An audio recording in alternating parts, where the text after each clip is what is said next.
Today, in Sheen's talk on retreat for everyone, in talk number 3 entitled The Mass, Sheen gives us this understanding of this Greek word kenosis, this emptying of oneself.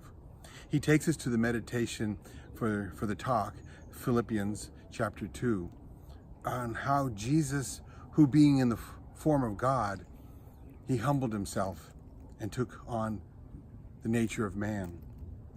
He talks about this taking upon himself in a way in order that he could empty himself so that the Father would glorify him. To be obedient all the way to the cross. Think about that.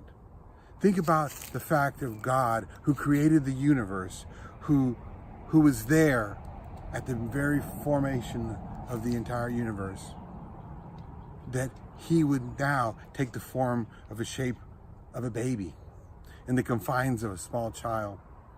Sheen gives us that understanding, and he makes the analogy of a dog, that if you love dogs so much that maybe you would want to enter in the form of a shape of a dog, but never giving up your intellect, that of a human.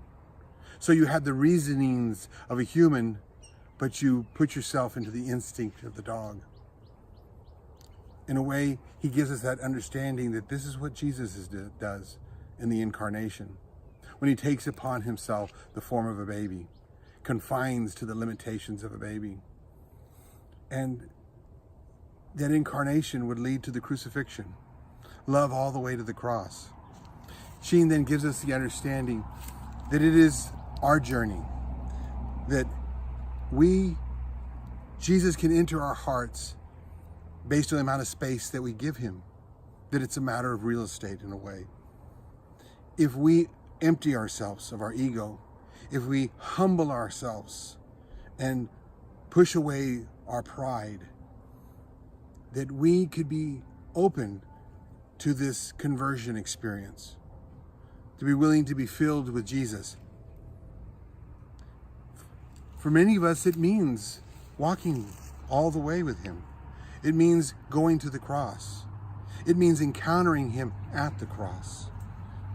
And yet it is not a cross that leads only to death, as we see today on Good Friday, but it leads to a tomb. But it doesn't end in the tomb. For on Easter Sunday, there will be a resurrection.